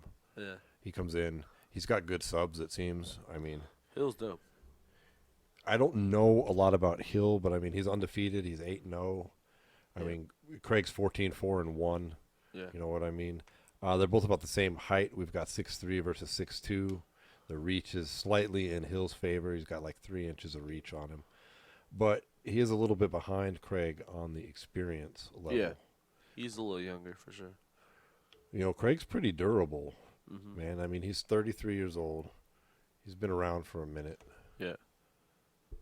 It sounds to me like you're leaning towards I like Hill. Hill. Yeah. Is there something about that, some particular thing that stands out for you? I've seen him fight before, and I think that he is on the rise. I mean, we've got Paul coming off a pretty decent win over here over Shogun Hua. Yeah, I mean, it was a TKO. Well, a submission to punches. You know, that was in November 2020. Mm-hmm. Second round, at the Apex here.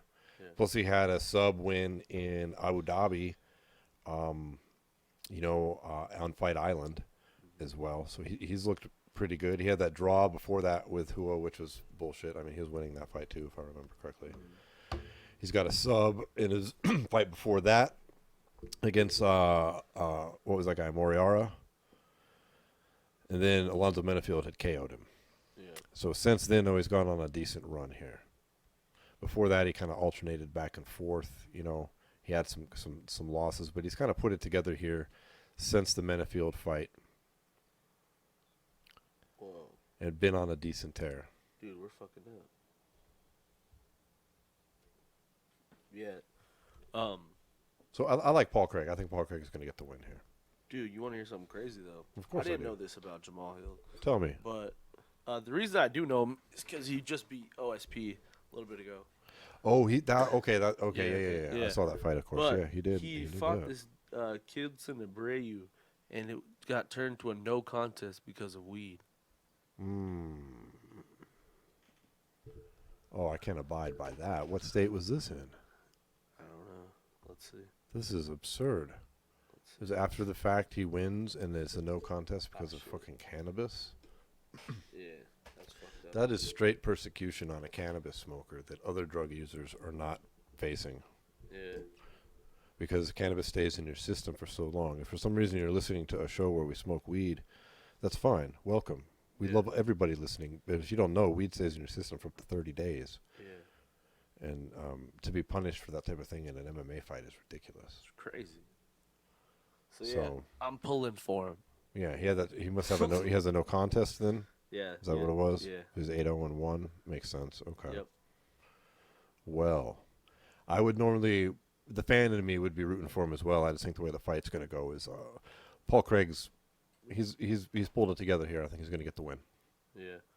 All right, and then we got Damian Maia taking on Bilal Muhammad. Now, this is 170 interesting pounds. fight. Very interesting. Bilal Muhammad's been on a bit of a tear.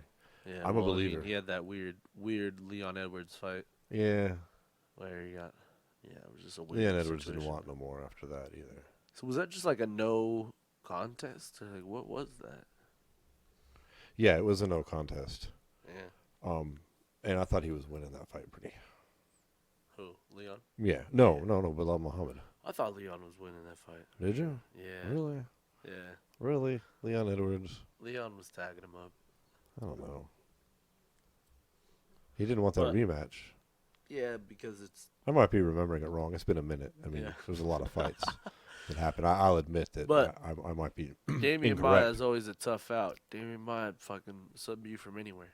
So Damian Maia will sub you from anywhere, of course, but he's getting over the hill. What is he, 56? he's kind of the benchmarker, you know. He's you- if you- 56, right? 74. 74. No, but I mean, I think seriously, he's like 43. 43 or something like Yeah, that. 42. But and that's tough in MMA, man. if you're gonna beat Maia, you gotta keep it off the ground and you gotta beat him in the striking, and I think Bilal can do that.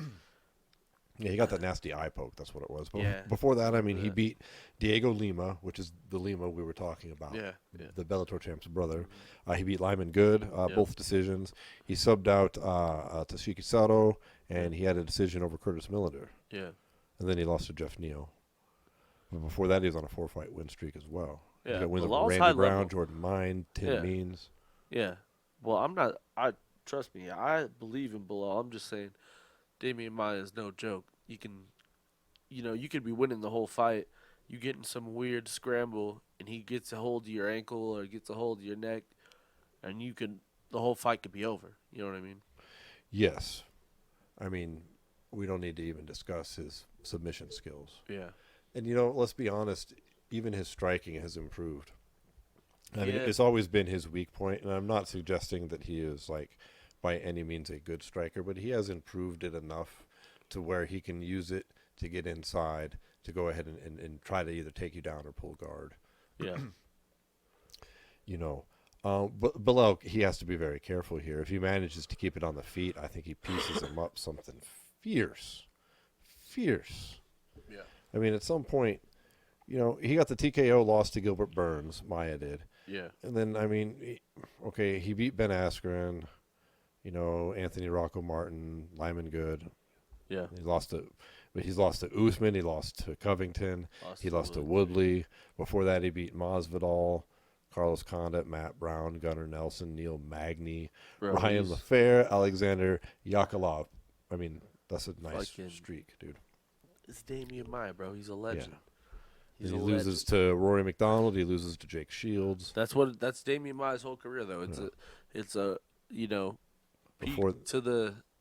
peak to the title, and then you lose the title fight, and it's a valley, and then you beat some good up and coming talent, and then you fight for the title again, and then wins over Fitch, Rick Story, Don Young Kim, Jorge Santiago, Kendall Grove back when he was in the UFC. Yeah. Fucking Dan Miller, bro. He's got Dan Miller. Yeah, fucking the other Miller brother. No, yeah, for sure. Freaking Maia's got some huge names on his record, and he's a Hall of Famer, no doubt. Well, I'm picking my boy Bilal Muhammad. Yeah, I'll take Bilal also. He's gonna win. It's gonna be his moment, his big name. Yeah, I think Bilal will win too. But he's gonna get on the mic and he's gonna say something fairly decent because he's not bad. Yeah. I think he's We'll preparing see. for it. He knows he's got a little bit of skills. He knows he's trying. Well, let's really get into No. it now. All right. We're both taking below. We're both taking below. So, But that leaves now we're into the 5-round fights. yeah, here we go. 5-round fights. And this next fight is at welterweight. Huge fight here. And it is the first time in the history of the UFC that a non-title fight or non-main event has been 5 rounds. Yeah. Especially one that already has 2 other 5-rounders. And we're talking about Yeah. Nate Diaz versus Leon Edwards. Yeah. Bro. Dude, I think this I is a don't title know. eliminator. Even if Nate wins, I think they will give Nate a title shot if he wins this fight. I think they will too. Like, You have to strike when the legitimately. iron is hot with Nate. Yeah. Like, he moves the needle, seriously, no joke. You know, Yeah. if people know the history of that phrase, no. Yeah. Why that's fun. But no, he moves the needle when he wins, and people Yeah. forget all about his losses. Mm-hmm. And people will be on board with the Nate Diaz fight. Bro, this is going to be such a big fight. I think Leon's going to fucking tool him, though. I'm sorry. I hate to be this way, but I love Nate Diaz, and I love a good Nate Diaz fight. But I think Nate's past his prime. You think so? That Masvidal fight was hard to watch. You don't believe that he was coming back on the Masvidal fight? What do you mean? Well, you know, he got stopped on cuts, but that he was turning it around in that 3rd round, and he's going to win the 4th and the 5th. No. You're not on board with that? No. You're not either. Mm. You're feeding the narrative right now just to tell the story. But you even know that both of us watched that fight and we're like, oh shit, dude. Well, look, there's a lot of people listening that they've heard of Nate Diaz. Yeah, for sure. Because he moves that needle. They might be going, Yeah. well, who the hell is Leon Edwards? And with a good reason, because the dude hasn't barely fought. I mean, he had that fight with Bilal Muhammad, and he eye poked him, and that's a no contest, right? But before that, he's That on a was March of 25 fight 2021. win streak. Well, yeah. But that was March of 2021, right? Before that, his last fight was July of 2019. Yeah. Okay? But now let's go down the list, starting with his latest fight of his win, so people can get some respect here. Rafael dos Anjos, Gunnar Nelson, Donald Cerrone, Peter Sabata, Ryan Barberena, Vicente Luque, Albert Tumarov, don't know who that is, honestly, Dominic Waters, lost to Kamaru Usman, and then 2 more wins. Yeah. Okay? He's on an 8-fight win streak, 7-fight win streak in the welterweight division. Yeah. It's pretty big. That Well- win over Dos Anjos was back when that held a lot more weight, too. That was July of Yeah. 2019. It was before everybody else was tooling him up as well. Yeah. All right, same Gunnar thing Nelson with, is tough. That was a split decision. Yeah. Cerrone was a decision. He beat Cerrone's ass. He did, man. Cerrone's a little small for him. Yeah. So Leon Edwards is a good fighter. I want Nate to win. Sure you do. I can't but stress that enough. I can't. I am so I want Nate to win rooting also. for Nate Diaz. I just don't know if Nate can win this fight. Dude, here's the thing. I respect the hell out of both the Diaz brothers. I do, and, too. and I hate when I say things negative about him because I don't want to sound like I'm throwing shade at like one of Yeah. my favorite fighters of all time for Yeah, years and me years and too. years now. Yeah. But they don't show a whole lot of evolution in their game. Okay? And the game moves on. Yeah. And like I don't know. I I- don't that's know the if thing. I don't know if he's got new shit that we're unaware of. Like maybe Yeah. he has, dude. He's been gone. He's big. That's People true. point to his prior record at welterweight Mm-hmm. because he got tooled up by like McDonald. Dude, I don't think that counts because he was smaller then. He was still a fucking 155er. He ain't making 155 now. Nate's a bigger man. He's If filled Nate out. tools up Leon Edwards, I'm fucking taking shots till I can't see. Dude, he could have been fucking. He could have new shit. We don't know. I really hope he does, but I'm nervous. Yeah. Like Leon is a tough out, dude. I Leon's respect tough. Nate for taking this fight. Like Yeah. he could have picked somebody, you know, like he went on Smoke It's a Nate Anthony Diaz Pettis, move. you know, Yeah. because we talk about the Masvidal thing, yeah, but he also went out and before that, True. before Pettis. I forgot was, about the Pettis I mean, fight. he fucking tooled Pettis up Yeah, he tooled Pettis on the up. feet, Yeah. you know, Yeah. But yeah, he did. and he did take that that Masvidal fight, and I know there's always an excuse with the Diaz losses, but he did take that fight too soon after cuts on his like they were healed on the outside, not the So, inside. That's a fact. Here's the People question. want to hate on it. Here's or the not. question. Obviously, if Leon wins, he's looking to get a title shot. You think if Nate wins, he tries to rematch George, or you think he tries to fight for the belt? Dude, it's Nate Diaz. I wouldn't be surprised at all if he tries to rematch George. That's what I'm saying. But I feel like he would want that more than the title sometimes. because he'd actually make George give him that BMF belt back. He'd be like, it leaves your hands and goes to me now. You don't get to keep one at home. There's no replicas. No reference. You don't get issued a new one. That's it. Give it back. Yeah. But I don't know, dude. Because I don't think he could fucking have a prayer of beating Kamaru Usman. Sorry. Nate? Yeah. Yeah, Kamaru's tough, bro. He's not. I'm going to be rooting for him. But I mean, you have to be realistic. Yeah. Kamaru's a tough out for everyone. Like, Clearly. I mean, he's proven that time and time again. At what point do you have to doubt? I mean, well, you look at Nate and people have beat him. So you can just look at the facts. Who's beating Kamaru? Nobody. It's going to be tough. So. All right. Well, then who you got? You got Diaz? I can't pick against him. I'm picking. Yeah, Nate, I'm gonna pick Diaz also, but I just have a I'm just worried, weird feeling in my stomach. Leon's just gonna be better. I hope Nate comes out bigger, tougher, stronger. He's gonna. You know the gas tank will be there no matter what. Yeah. We'll see, man. Well, all right. So let's move into the title fights. So we have 2 rematches. First up, we got Davison Figueiredo rematching Brandon Moreno. Yeah, we're going to take kind of a deep Fight dive of the year. into these 2 fights. This is a flyweight title fight rematch, correct? Fight of the year last year. Well, let's start the discussion off with their last fight because some people might have missed it or forgotten about it. You know how fickle everything is because the last fight has led to this fight. Yeah. So let's just kind of talk about the stats. I mean, it wound up being a draw. Yeah. So Figueiredo kept his belt. But right. There was some controversy in there, though. Don't forget, before we get into that, the whole reason there was a draw was there was a very, very, very bad nut kick. Was it? Did he kick him in the nuts? There was a point deduction. Yeah, but it was a nut kick, wasn't it? I cannot recall precisely if it was a nut kick or an eye poke. Something to that effect. But it was a foul that took a point. It was bad, though. Yeah. Because he did it like twice in a row, and he was like, what the fuck? Come on. Yeah, I think it was a nut kick. But he took a point away. Took a point away, and... Which obviously it came into... Yeah. Came into play because it was a draw. Yeah, for sure.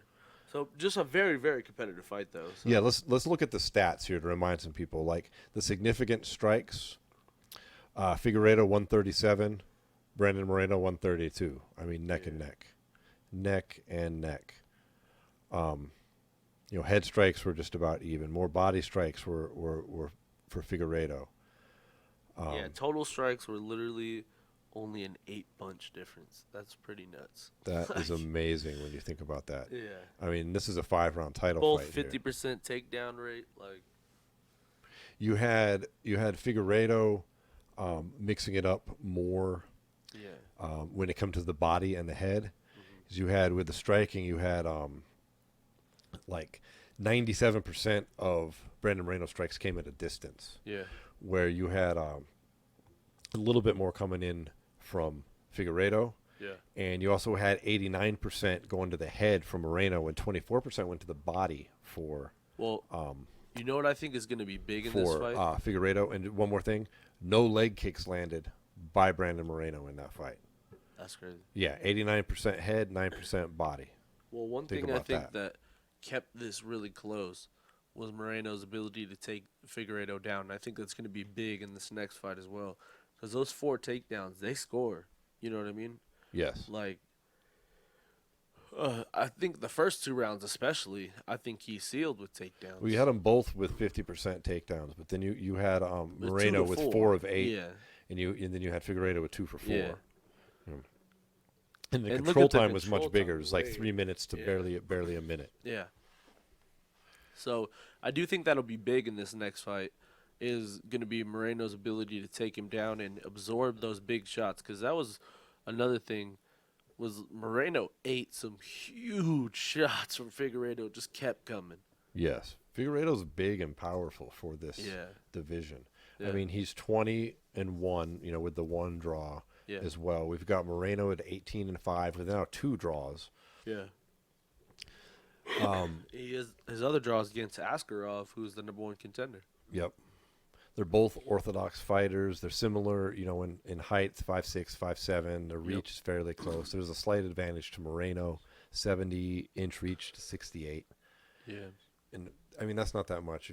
Some people don't know how reach is measured. It's you Yeah. hold your arms out and it's measured like wingspan. So it translates to he's got 1 inch on each hand more if he has a 2-inch reach, Yeah. right? So not So- a whole lot there. The strikes per minute are about the same, around 3.5.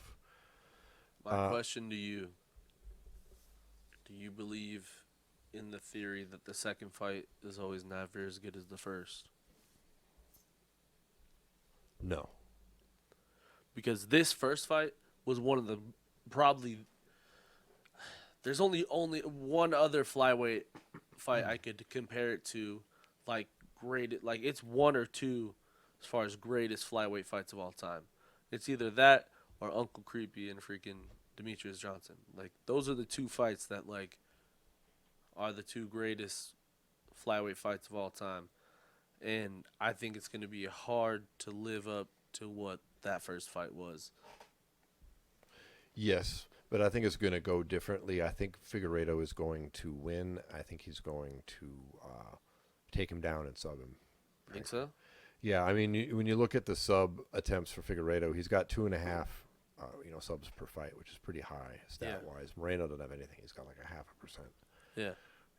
Their takedown defense is pretty close, but I think that Figueiredo's big enough that he's going to make that a point now. I don't think he was looking to do that in the first fight. I think now he knows that there's a weakness there, and he's big enough to kind of muscle in and try to get that to happen. Yeah. And I think that's ultimately what'll go down. Yeah. But I expect it to be a good fight. Could it be as exciting as the first? That's tough. You're right. Yeah. Because the first was a classic. Yeah. But I don't think that they're always shittier the second time around. It's lot of tough people when the think first that, one though. is a classic. Well, it's a thought that goes out there for sure. Yeah, I don't subscribe to it. I expect a great fight. I'm picking like I said, Figueiredo. I'm picking Sub. Moreno. You're picking Moreno by what? Decision. Decision. TKO? Decision. Decision wins I for think he Moreno. wins 3-2. Just close fight. Another close one. But I don't think it's as action packed. I think it's just like more of a grinded out 5-round fight where like both of them are going to be a little tentative at the beginning because they both know what both of them have, and it's going to be like who takes who to deep water is going to win the fight. Sure. That's ultimately what I think. Well, I expect it to be great either way. So that's my pick. Now that brings us to the third and final 5-round fight. This is the 185-pound championship. We've got Israel Adesanya returning back to the division he is king over after his, what I would say, was somewhat embarrassing defeat at the hands of the 205-pound champ. I'm interested to see how he rebounds from a loss. He's got a pretty big ego. Yeah. He's fighting a fighter that he had a tough time with before, in my mind. That's Marvin Vettori, the Italian dream. They've met up before. This is the second time. Yeah. Adesanya did win the first, but it was his closest fight that he had in his run-up to the title. Yeah. Up until he got there and fought Gastelum. That was the Marvin Vettori fight was the most anybody had pushed him. Yeah. And it was a split decision. Yeah. Take that for what that is. Mm-hmm. But since then, Vettori has gone on a nice win streak. He's won 5 in a row. He's beat Vieira, Sanchez, Roberson, Hermanson, Holland. Yeah, but in all reality here, I've never really been. Here's my problem with Marvin Vettori. He just doesn't really jump off like the page for me. You know what I mean? Like when we were talking about a couple of months ago, we're like, one of these guys, we were talking about Whitaker and him. They need to put on a good performance to get the title shot. And Whitaker went out and did it. Whereas I felt like Vettori played it safe and just kind of won the fight. Because in the Holland fight, he could have pushed Holland way more than he did. He just kind of took him down, held him there, pitter-pattered him up. Yeah, I think he had his eyes on the title. That's what I'm frankly. saying. Yeah. And, like, Yeah. I feel like I've seen Marvin do that a few times. I'm not saying that's his whole MO of his whole career, but I'm just saying that, like, guys who tend to do that kind of stuff, like, in these kind of high-level fights, it's harder to just do that. Like, I know Izzy got taken down in his last fight, but we're also talking about people who were a dude who's probably walking around a whole extra 25 pounds heavier because he was being an Yes. idiot and just went in there at the weight class he was at. Yes. Marvin and him are probably going to show up around the same weight. Possibly. I mean, he's 4 inches taller. Yeah. And he's got, like 6 inches reach on him. But Marvin is a little bit thicker and more muscular. Yeah, for sure. All right. But let's dive into the stats a little bit, because I think a lot of people are going to look at the name. I mean, it's Israel Adesanya, and I think this is going to be another walkover for him. And they haven't really heard of Marvin Vettori. Let's break, because the stats are really surprising when you look at them. Yeah. Okay? Yeah. So stats are stats, and that doesn't mean who's going to win the fight. But so we mentioned that there's a 6-inch reach advantage to Israel Adesanya, and he's a switch fighter. Marvin Vettori is a southpaw, okay? But let's talk about significant strikes here. Let's get to significant strikes landed per minute. Israel Adesanya is at 3.95, okay? Marvin Vettori is at 4.14. He's actually landing more significant strikes than Israel per minute based on his UFC career. Yeah. Okay? And look at his striking accuracy. Izzy's at 49%, which is beautiful, okay? However, Vettori's at 44%. He's not that far behind him here. I do want to add just a little bit to that. Well, let's round them out and then go back. It's to that stat exactly. Okay, go ahead. Is I feel like these two guys, where they're throwing strikes, are on two different playing fields. Like Marvin, we're talking about takes people significant down. Yeah, strikes, no, so, yeah. Marvin drops bombs on people. Yes. That's what he does. He likes to take people down and drop bombs. That's how all his his best performances have been him taking people down and just. Well, the dropping stats here as huge we go through punches. them will prove that out as well. Yeah. Because you go to strikes absorbed per minute, like defensively, Yeah. they're pretty similar as well. Israel's at Yeah. 2.63. Marvin's a little bit worse, 2.9. Yeah. Okay, their defense 67% for Izzy, 66% for Vettori. Yeah. Okay, now to flavor that stat a little bit more objectively, though, if you look at their last 5 fights, Israel Adesanya has been fighting significantly tougher competition. That too. Yeah. I mean, it's Gastelum, it's Whitaker, it's Costa. Okay, not the that Romero fight was but right, but he's on the list still. yeah. Well, it's not like Vittor or Marvin's fighting chumps or anything. I'm not. No, implying he's that. I'm just he's saying got some good signature wins. these as are well. title wins. I mean, Yeah. Holland, Hermanson, those are solid. But you look at Costa, Romero, Whitaker, Gastelum. Those are the top of the chain. Yeah. So it is slightly more. You got to weigh that in. But here's where we come in. Let's look at the grappling. Yeah. Takedown average per minute 0 for Israel Adesanya. Okay. Yeah. 2.22 for Marvin Vettori. That's what I'm saying. Marvin gets in there and takes people down and drops people. Yeah. 53% You know what I mean? takedown accuracy for Vettori. Again, Yeah. 0 for Izzy. He's got an 82% takedown defense, Izzy does. However, Vettori's right behind him, 78. Yeah. I mean, we're talking about 4 percentage points off. Yeah, Marvin has really good grappling. I don't know what his background is, but he just takes people down and He beats them does. up. Yeah. That's his MO. And we've just seen that happen to Izzy, albeit from a bigger, stronger man. Yeah. Let's be fair Well, there and as in that fight, when they fought the first time, he took Izzy down, and he ended up, I think he got up from it, or the round ended or some shit like that. But he was able to take him down. I think that was the first time he got taken down, was against Vettori. I do believe so as well. Yeah. So I think it's a very, very intriguing matchup, and a lot more than maybe it looks at first glance. Yeah. I still got Israel. You think that's the way it's going to be? Yeah. I'm leaning towards Israel as well. And I mean, to me, he's in a must-win situation because he can't have back-to-back losses. Yeah. I mean, that's tough. I just don't know. I don't know. I do think that I wish Marvin had one more fight. I told you this before. This also, I wish he would have had one more fight against like a Costa or somebody who was like a little higher level. It's kind of, I don't know. Well, he took Israel Adesanya down twice in their fight, and the significant strikes landed were 57 for Adesanya, 46 for Vettori. I mean, if you just look at stats alone, you can make an argument where the 2 takedowns, the strikes were maybe a little bit. Yeah, That's but pretty close, man. No. That's not what I'm saying. What I'm saying is like with Vettori, like his career record, like the people he's fought. Mm-hmm. I wish he would have fought one more person, Oh, like, okay. like a Cannonier or a Paulo Costa or someone like that. I just don't know how you justify, other than him being the next fresh face in the weight class, a title shot off a win over Kevin Holland because the UFC wanted to hurry up and not give the title shot to Whitaker.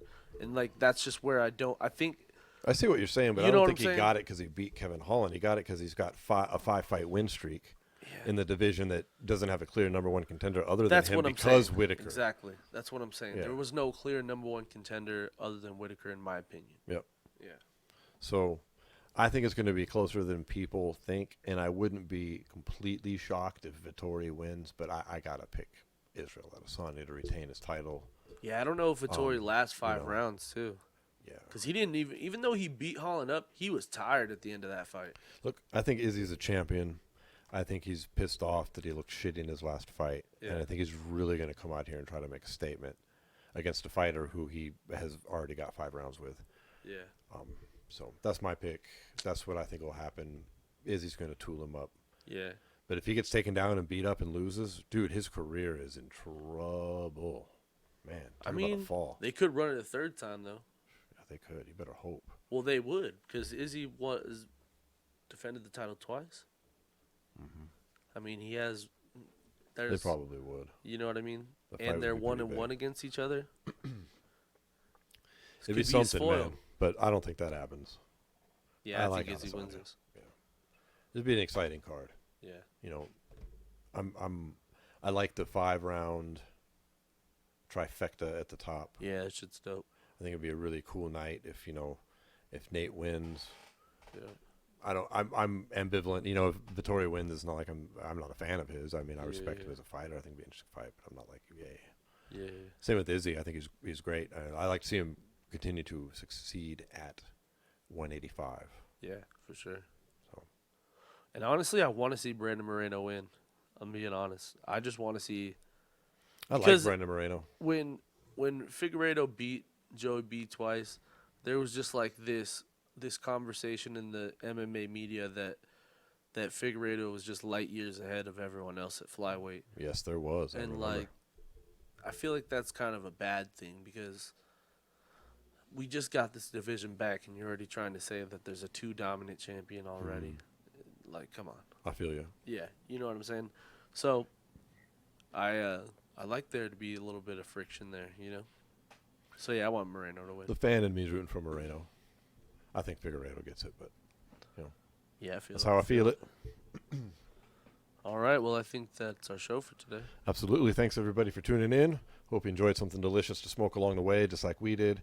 If you're brand new to the show, you can catch us on Tuesdays at 3 p.m. on the West Coast, 6 p.m. on the East Coast on KLVM Radio.